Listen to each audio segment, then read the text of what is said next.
So you join me here today in this barren location. It's muddy, it's filthy, it's wet. The C43 is looking absolutely filthy. However, I am still smiling, and do you want to know why? It's because of those 4 pipes right there.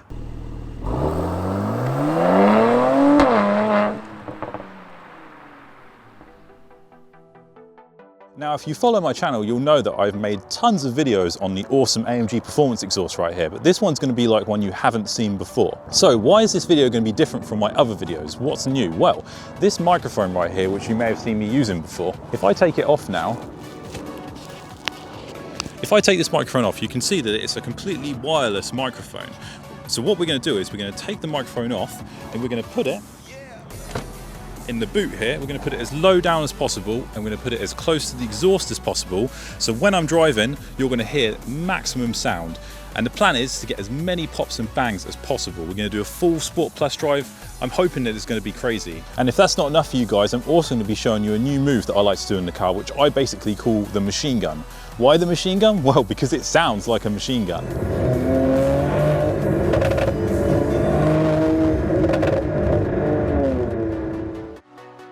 So to perform the machine gun, you have the car in full manual mode, and you basically accelerate really, really hard in second gear, and you don't change gear. And then once your RPM reaches the red line, you let go and it lets loose, and the performance exhaust pops and it goes just like a machine gun. Hey, I don't need to make the noise and explain it to you. Instead, I'm going to show it to you. So let's put the microphone in the back, set it all up, and let's go for an awesome Sport Plus drive. Okay guys, so as you can see, I've got the microphone in the boot here. I've got it nice and low. It's completely wireless, so it's going to pick up all the audio. I'm hoping for some really loud pops and bangs from the performance exhaust, and I hope it all captures really nice on the video. So let's go for a drive and check it out. Right guys, so here we are. We're sitting here in the front now. The microphone is all mounted in the back and we're ready to go. First thing we need to do is pop the car into Sport Plus, and then we're going to do an aggressive startup for you guys, and then we're going to go for the drive, and hopefully it's going to be awesome.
So there we have it, guys. That is probably the loudest you're going to hear of the exhaust on this car. Hopefully the footage hasn't come out too distorted. I really wanted to capture the true sound because you can never really quite get on camera what it sounds like when you're sitting in this car experiencing it. And with the camera mounted right there at the back, I mean, I had an absolute blast, I'm not going to lie. Putting the car in second gear and flooring it, letting it get just about to the red line, and then you let go and it just pops like crazy, and you just repeat, as you saw. It's so much fun to do. It's probably not the best thing for the car, but hey, these cars are designed to be ragged around like that, so whatever. If you guys have got a C43 and you want to try it yourself, then feel free to. It's so much fun. I hope you guys enjoyed this video as usual. Please hit that like button if you did. It really helps me out. And if you want to see more awesome content on this car, then hit that subscribe button. I'll see you guys next time.